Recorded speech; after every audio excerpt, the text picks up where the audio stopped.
you hear me? I can, yeah. Okay. Oh, I know. One second. No worries.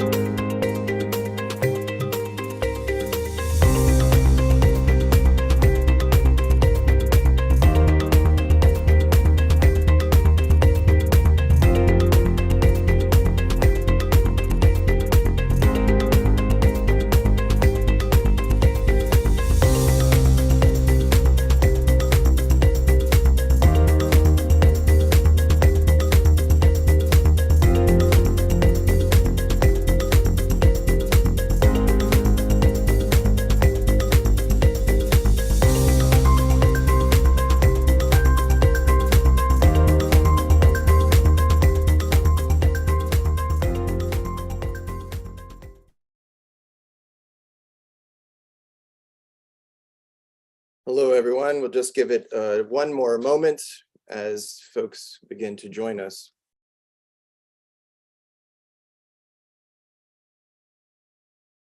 Great. Let's get started. Hello, everyone. My name is David Halpern. I'm the CEO of Israel Policy Forum. Thanks for joining us.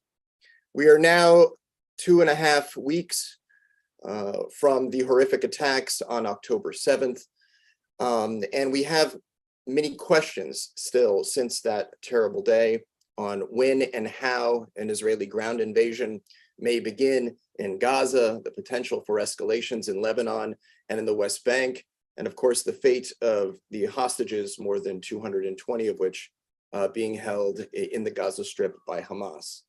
But we've also watched and wondered and analyzed how the Israeli-Palestinian conflict and this latest war is being covered by the press, the various reactions of the international community and the wider region, and of course the response of the Israeli government to this profound crisis.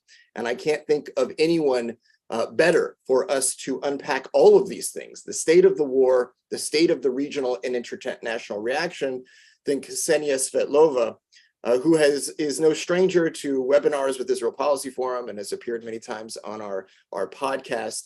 Ksenia, of course, is the executive director of ROPES, the Regional Organization for Peace, Economics, and Security, a non-resident fellow at the Atlantic Council as well.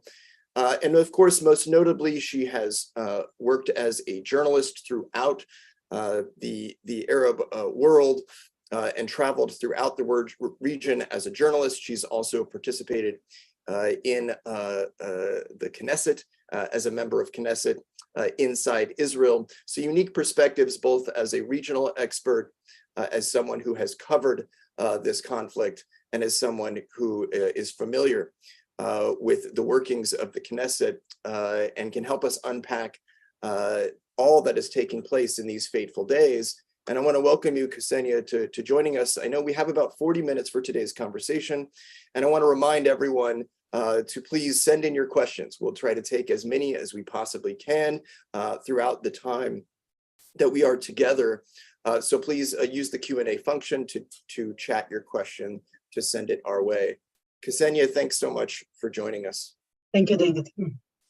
I want to start actually with what just took place in the last hour, which is Benjamin Netanyahu making a public statement, prime time, to the Israeli public. What did you make of the statement? What did we learn? Does it tell us anything about the next phase of this conflict? Yes, so it was, of course, fascinating to, first of all, look at Netanyahu, who I think that there was an attempt to maybe imitate Vladimir Zelensky of Ukraine without his ordinary suit and tie, which he wore always during every single military operation that we had so far. And of course, in regards to the next stage, well, of course, you know, he said that it will be launched when it will be convenient for Israel, when it will be the best time, and so on. But he said that there's also no doubt that this ground operation is upcoming, it's imminent, and it's a matter of time. What drew my attention, you know, was the first of all that he said that the decision will be taken unanimously within the military cabinet and the chief of staff, because there were a lot of rumors that he traditionally avoided, this kind of confrontations. And also in regards to Gaza, this was part of his conception that Israel should not be drawn into this direct conflict with Hamas, but should satisfy it with some aerial activity, and then that would be it. So that's what he said, that that's we're going to decide about this together. It's not only my decision.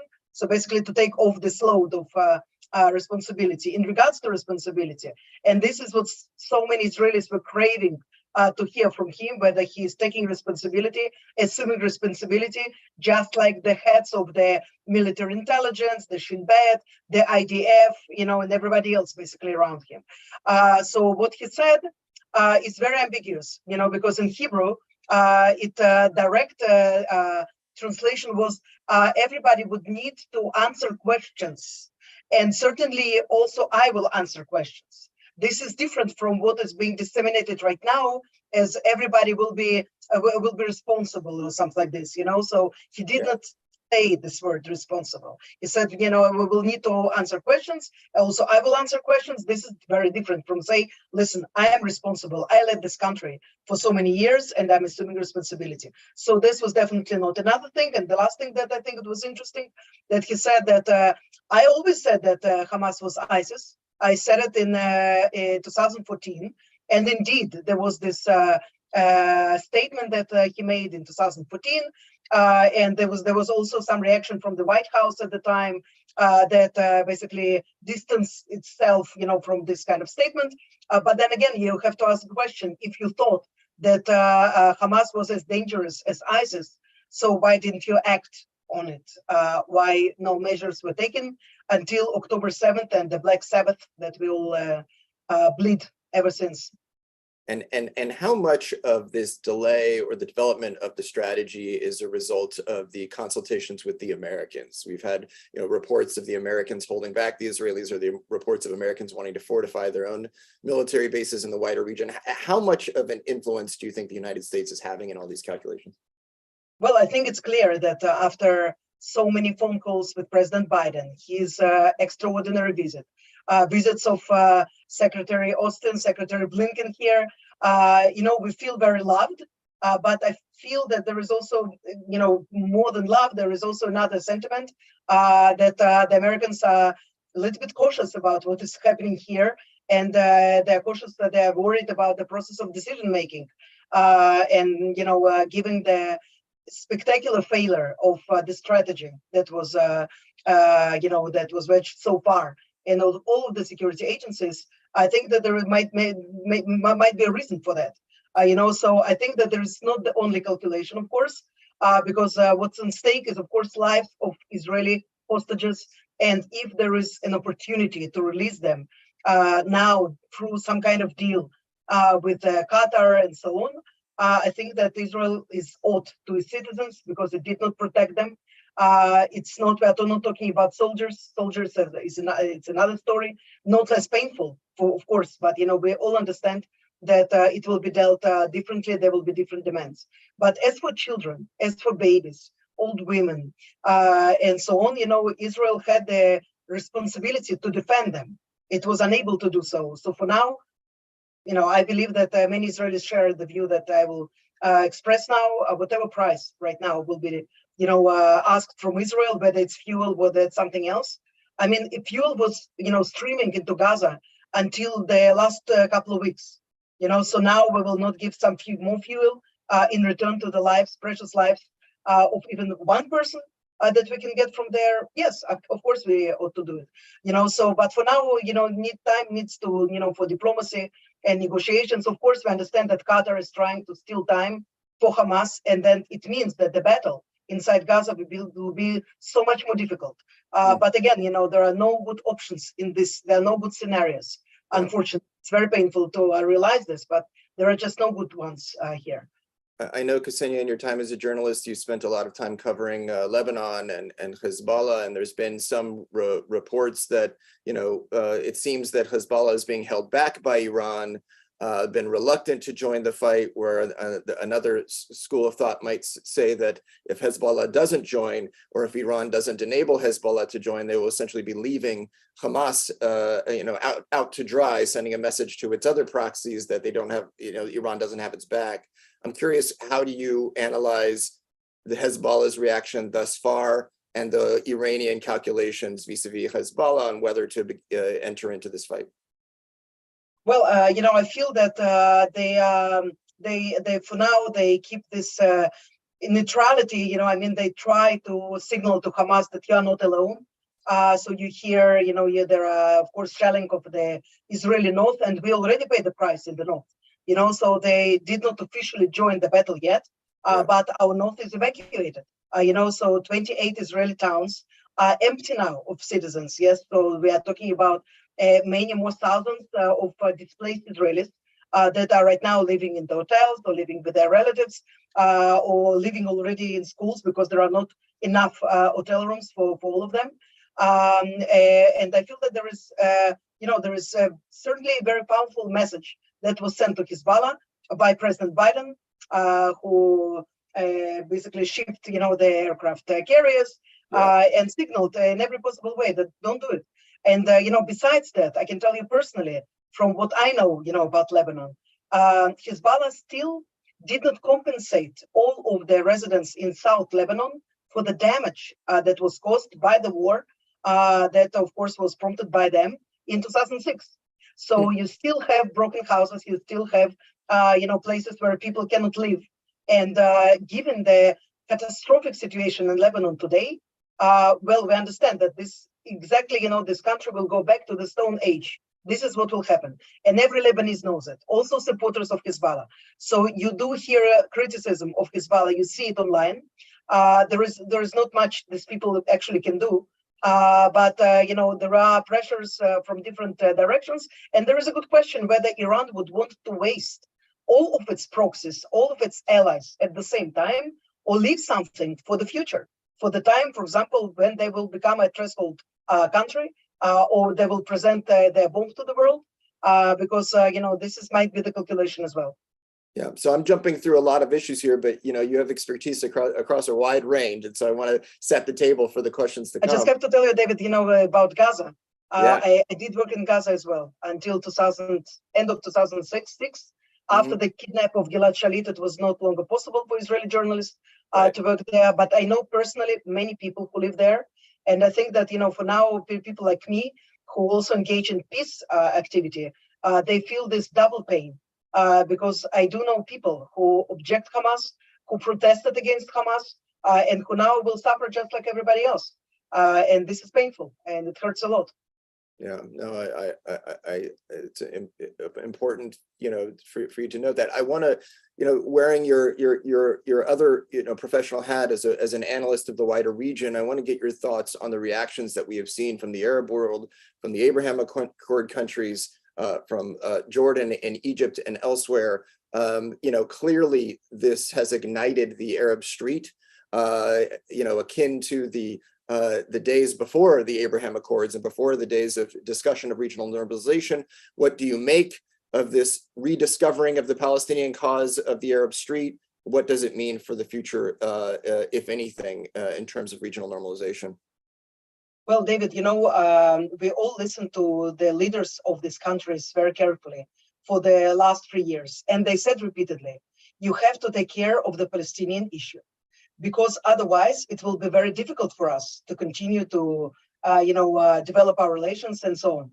And they warned about Al-Aqsa, and they warned about escalations in other places and so on. So this is also part of the conception, the so-called conception that brought us to this tragedy, this naive hope, a miscalculation that, the Arabs forgot about the Palestinians. Yes, of course, there are many different issues, and the agenda changed. There is no doubt that since the beginning of the Arab Spring, it changed a lot.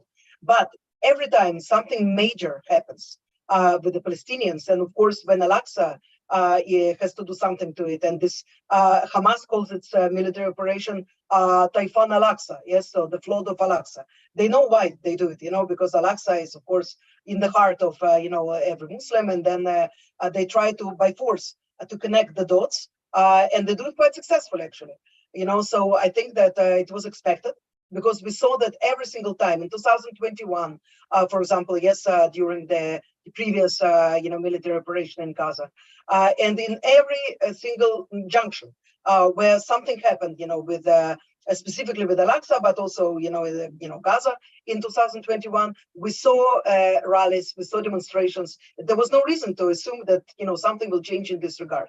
But I can tell you for sure, that the street reacted in the same way also in the year 2000 and also in 1982 during Lebanon invasion, and so on.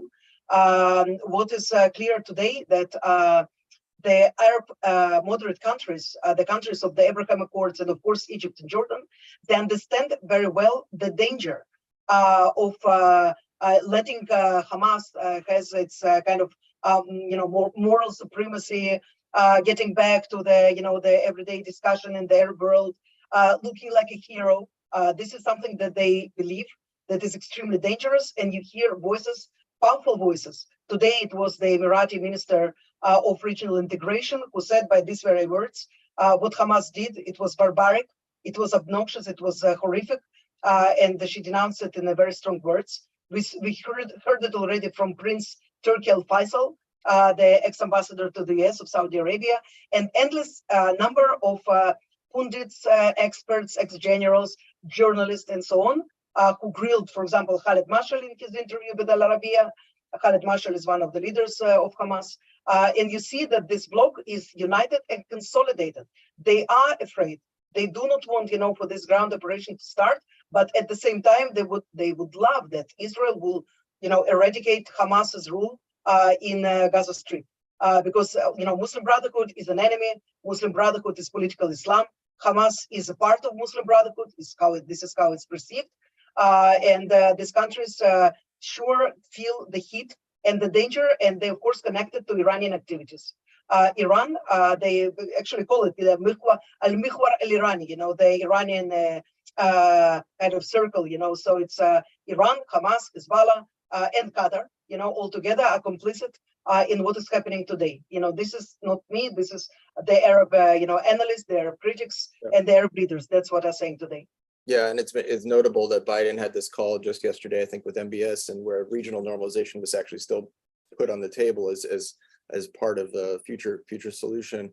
I wonder. It is. The answer is it is, but it really depends on what will happen next with the ground invasion, because David, we know how we enter the war. Yeah. We never know how we get out of this war and when it will happen. Yeah, and do you see, asking you the impossible question, but without knowing the extent of that ground invasion, it's hard to know what comes after, let alone the goals necessarily of that ground invasion. And then there becomes a question of whether there will be sufficient Arab investment in whatever comes after, let alone the international community. Well, I think that every investment will be linked with the sense that there is somebody to govern this investment. Yeah. The time when Saudi Arabia just and Emirates, they just like threw money to, whatever purposes and never checked what happened after that, they are gone. This is clear. So again, this is the fundamental question is who will govern, who will run Gaza the next day? Because I think that the military task, although it's excruciatingly difficult, but it's still, it's doable. I think that the IDF can. Well, again, we will have to pay an enormous price, but we can achieve the military part. Eradicate Hamas. It's liquidate its leaders, and of course damage all of the terrorist infrastructure. But what happened next? Nobody has an answer now. This worries me a lot because I see that our leaders, Netanyahu now, but also everybody else, they avoid talking about this. So who will come there? Who will get into the shoes of this horrific Hamas regime? So I do not see much, choice here. I do not see a lot of people who would jump also on this opportunity. We got a lot of questions coming in about the hostages in particular, and I wonder if you could comment. Earlier today, Tzachi Hanegbi, National Security Advisor, sort of lauded the role. Surprising many lauding the role of the Qatari government in negotiations. And of course, we've had Hamas now release 4 of the hostages. essentially, widely assumed to be a PR stunt. And I'm wondering if this is working in terms of stalling the ground invasion to buy time for more hostages to be released. And how is the Israeli, I'm asking a lot of questions on this topic, but I wanted to know, how is the Israeli public responding to the idea that a ground invasion could come at the expense of the lives of those hostages? And, I saw there was a poll in the early days after the attack that some 90% of Israelis were supportive of a ground invasion. And I wonder, the strategy vis-a-vis the hostages, is the appetite for ground invasion beginning to diminish? And to what extent is the fate of the hostages connected to all these considerations? Well, first of all, I think that the ground invasion is inevitable. And again, this is the question of preparation and minimal strategy. Because for now, again, David, because we were just locked, the government was locked. I will not say us, because, again, personally, as a member of Knesset, I spoke about it many times, but I was in the opposition. My voice wasn't heard that loud. But I said, you cannot trust Hamas. It's a terrorist organization. It's an Islamic fundamentalist organization. So I do not have some data from the Modi'in, from the Israeli intelligence and so on. But what I know, I think it's enough. And many people said the same thing, but unfortunately in vain. But because, this conception engulfed so many security bodies and the prime minister and everybody else around him, so it means right now that there are not many people who can envisage what should happen in Gaza next. And I'm not talking about military operation. So I think that this is also very crucial. Again, so it has to do with the delay has to do with hostage release. And, there is a very powerful campaign going on in Israel, by, it's not even the families themselves, it's people who care for these families, who know that each one of us could be in their place. And, given our experience in the past, the Prime Minister Netanyahu in 2011, he, decided to exchange one soldier for more than 1,000 Palestinian prisoners, some of them bloody murderers. So what does it mean about now? Are we not ready to wait a few weeks? Are we not ready to give fuel or whatever we need to do in order to secure their release? At least the civilians, at least the women and children. So I think that there is growing understanding that the two goals that were out, right now, they were also mentioned by Netanyahu. It's the destruction of Hamas infrastructure and leadership, and the other one is the securing the release of the hostages. They're incompatible. They cannot happen at the same time because the negotiations probably stop, and also we don't know what will happen to our hostages there and so on. So of course, there is, I think the time might be used wisely in order to prepare, in order to think about opportunities, to consult with Arab partners. I think it's inevitable that Israel should involve them in the decision-making for the day after, in order to prepare all together, for what is coming. Otherwise, after all of this sacrifice, IDF will leave, and we will have their emergence of Hamas or ISIS, or a combination of both of them. So this is something that we cannot allow to happen.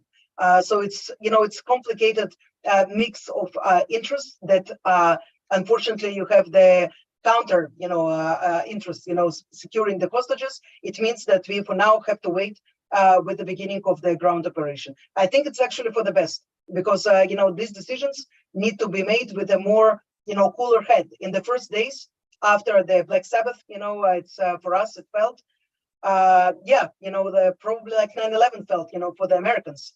The end of the world. This is the end of the world for everyone. And of course, the decision to summon all of the recruits, it's 360,000 all at once, so maybe it was a little bit hastily. Maybe we didn't need to call so many reserves, for at the same time. But now, when time passes by, I think that it's actually good that there is a possibility to think, how to do it, how to execute it, and what will happen to Gaza next. We've had some questions come in about whether this horrific attack by Hamas, while clearly thoroughly planned, sort of miscalculated either their success or miscalculated the kind of response they would get. I'm curious if you have any thoughts on, was this a miscalculation, or was this actually Hamas's plan all along? I believe that it was a carefully crafted plan, and I think that there are enough indications by now that Iran was involved in the planning and also gathering of intelligence as well. About weapons, yes, we know that they send some weapons and they pay for some weapons. They are not the only source, though, and I think that there is absolutely no way that they expected some different reaction to what they performed. But again, so we see it every single time.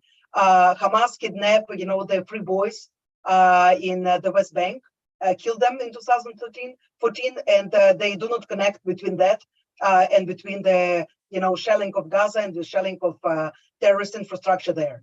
And also now, so I think that this is something that unfortunately also kind of like spilled also to the Western media somehow, so there is no connection between the atrocities and between what is happening today. It's like nobody understands that Israel would not be able to continue living, and its citizens in the south will not be able to go back to their houses unless all of the terror infrastructure that was created there in the last 10 years or even more, all of this underground tunnels, all of the sophisticated monitoring positions that they built, and all of that it will be ruined.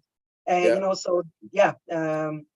And you mentioned the reaction of the media. I have a lot of questions here about what Israel should be doing vis-a-vis the humanitarian conditions in Gaza, but I'm also curious your take on what, how we should all be thinking about the way the media has been covering this story in the last 2 weeks, wearing your journalist hat. I know you had some comments yesterday on social media that I thought would be worth repeating here for this audience in terms of how you see the coverage of this war playing out.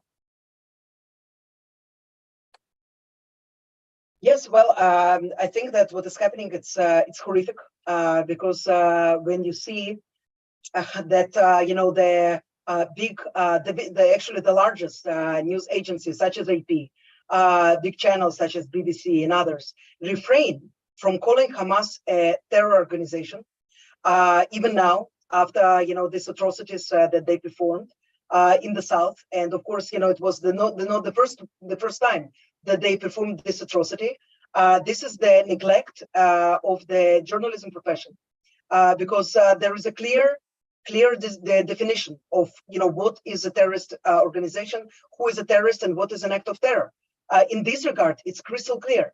And when I see this connection that that they make excuse for Hamas, there is occupation, therefore they have the right, to cut limbs, rape and kidnap babies and burn people alive in their homes. No, they don't. It's a war crime. And when people are oblivious to that, when they read the newspaper without knowing much of the context, and they see, well, it's the war of Israel against Hamas, they don't really know what is Hamas. They're the government in Gaza. So you have this kind of equality here. And nothing can be further from the truth. Every data, every single number that comes out of various branches of Hamas, some of them called Ministry of Health or Ministry of Interior, all of them, they are arms of Hamas, because Hamas took military, the power, assumed the power in 2007, and since the time it filled every single office, be it the Office of Agriculture or Office of Health or whatever, with its operatives, with its people, and everything they do, it serves the purpose of this organization. The purpose of this organization, and again, you have to say it, it was a war. They wanted to go to war. If they decided to go to war and they kept it in secret, of course, from their own people, because, they needed to surprise Israel, why didn't they stock fuel then? Why didn't they stock, as the government that rules Gaza? They have enough fuel for themselves. They have enough food for themselves. Why they don't have enough food for everybody else in Gaza, or water, or medicine, or anything like this? So again, forgetting to make some reference to that, I think it's appalling. And I'm not, coming from the place of, there are no deaths of civilians in Gaza, because there are. There's definitely are. Just now I received this information that one of the correspondents of Al Jazeera, Violet Daghdouh, lost his wife and 2 kids. One of them is a baby, in the airstrike. And I am grieving for them because I know that they have absolutely nothing to do with what happened. I know Violet personally, by the way, because we used to work side by side and not together. But of course I know him because I worked in Gaza. But I can tell you that their death, just like every other death in Gaza right now, it's sheer responsibility of the Hamas. By 6th of October, all of these people were alive and they were having a normal life. There were no attacks in Gaza, not on 5th, 4th, 3rd, 2nd, or the 1st of October, or weeks before that. Okay, so nothing was planned, nothing was about to happen. This was the last thing that the Israeli government considered at this moment. And I'm the last person to defend the Israeli government because I'm really coming from the other camp at all. But I know the last thing that Netanyahu wanted is a ground operation in Gaza because he knows what an enormous price everybody, including him, will pay for that. So we do have a lot of questions about the humanitarian situation and what would you like to see Israel doing while it works to combat Hamas, to also provide for the humanitarian needs. And it strikes me that, whereas the United States has appointed David Satterfield, a decades long senior diplomat, to coordinate this effort, we haven't actually seen a very public message on the Israeli side that might help to message the recognition of the needs of some of the civilians. I'm curious, what would you like to see in terms of the Israeli response to the humanitarian needs? Well, we have to be very clear here. Israel doesn't have a strategy, and it's very dangerous. Just like with this decision to, call the reserves, all of the reserves that we can call, at once. With the humanitarian situation, of course, there was grief, there was anger, but this is not a strategy. Country cannot work like this. And crazy statements like there are no civilians in Gaza, let them starve, let's cut the water, let's cut the electricity, let's cut that. So this is not helpful because, first of all, this is not a strategy. Israel cannot, afford to starve Gaza. It's not Assad's regime, so it's not the regime of North Korea, or Russia or whatever they're doing in Ukraine right now.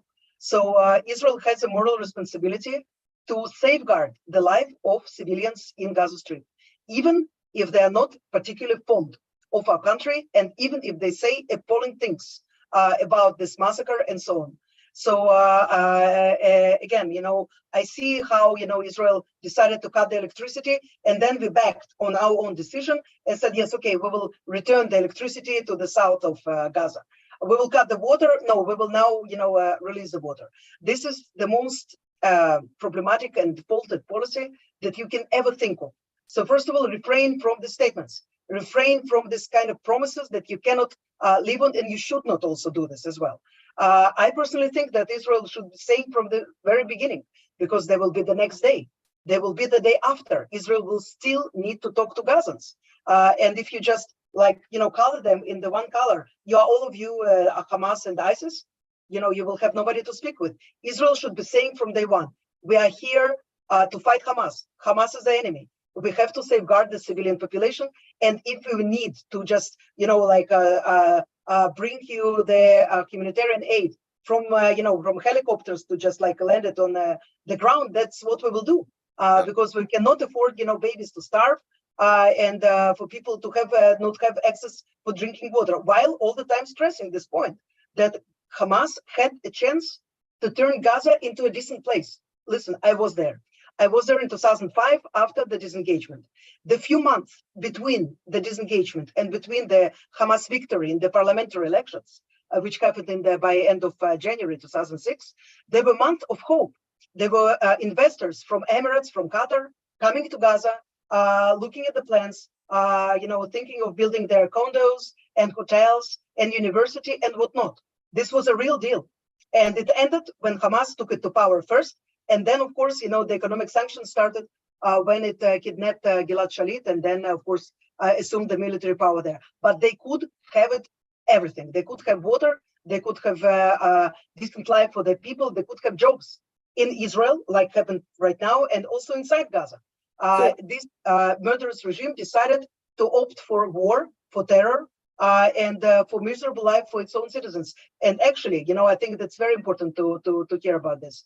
The forgotten victims of Hamas are the Palestinians, because what Hamas did to our people right now, slaughtering, cutting limbs and all of that, they practiced it for years in Gaza. I mean, come on. We knew about people who they suspected they were traitors and that they were working with Israel, and they executed their whole families, including children. This was a report of Amnesty International, so this was not a report of NGO Monitor or some right-wing organization, Human Rights Watch, Amnesty International, all of them, over the years, they reported, but they never made a big deal about it. I think now. I know you have to run, but if I could ask, I have two more questions. If this I have another 4 minutes, so it's 4 minutes. Oh, good! Look at that, more than I thought. First, we have questions with, let's say, the medium-term question and the long-term question. The medium-term is: can there be an opportunity for Gaza to be that opportunistic potential when the dust settles? How do you envision a post-Hamas? Do you have any initial thoughts on how you begin to transition from a post-Hamas governed reality in Gaza in the near term or the medium term? And then we've got a lot of questions about the long term. There is increasing international recognition that the Israeli-Palestinian conflict should not be ignored.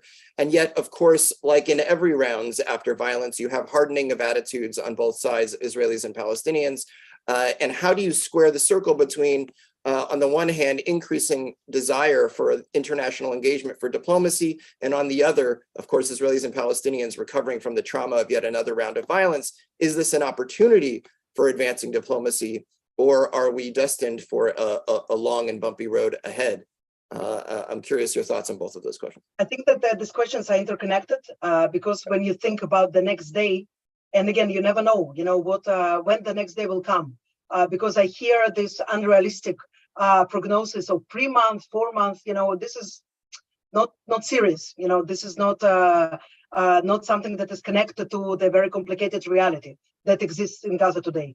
Mm-hmm. I wish I could tell you that I know the solution, because then I would just go for the Nobel Prize or something, right? But nobody has a solution. Nobody.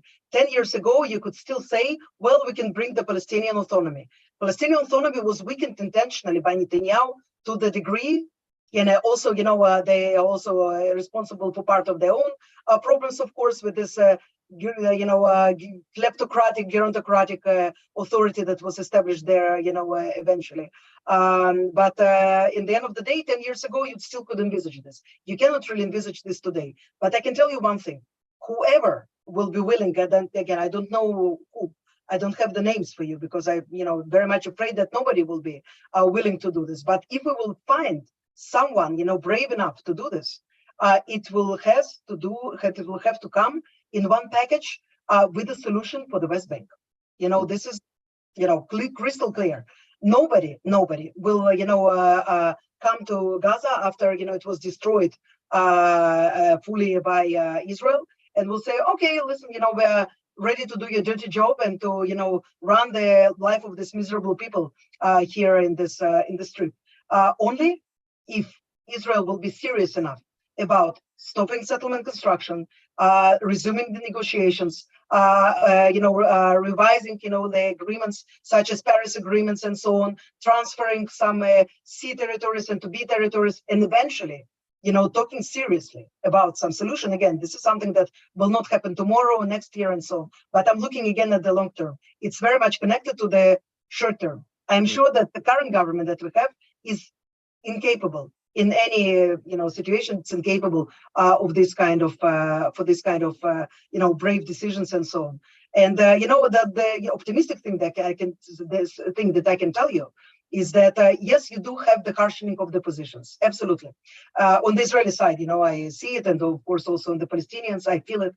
But at the same time, I think that there is growing realization that if anybody was thinking about the solution of the one state, in which we just peacefully will live together and so on, we can forget about it altogether. It's there will be a need for separation somehow, Again, I think that those who are shouting right now, we need to go back to Gush Katif settlements. They're tiny minority, and they're being ridiculed for this ridiculous and dangerous thoughts right now. So on the one hand, you have the hardliners, of course, celebrating right now. We told you so. What did you tell us? I think that it's actually the left that should be center, should be just rising from this and saying, no, we told you.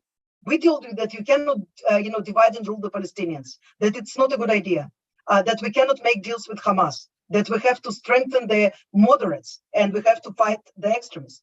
We told you all along, so this is, I think, the time actually to think about also rebuilding the political power of those who envisage the future a little bit differently and more bright than we experience today and for during the last many years. Ksenia, I can't thank you enough for taking the time. I hope you have a chance to rest and maybe take a break in between all the media interviews that I know you're doing nonstop. And I really appreciate you taking the time, and I appreciate everyone's questions that they submitted. I did our best to find themes for them. Please, of course, keep following Israel Policy Forum in the days and weeks to come. You can find recent analysis by our Chief Policy Officer, Michael Koplow, on the what-if scenarios that we need to be thinking about going forward. New podcasts on Israel Policy Pod with our host, Neri Zilber, and a whole lot of programs happening in communities across the country and with young people. Our young professional program, IPF Atid. Please visit our website, israelpolicyforum.org, for more, and we will be in touch with our next session. But Ksenia, thank you so much as always. So informative. Thank you very much. Lightning. Thank you very much. We pray for more, quieter times, and we will rest when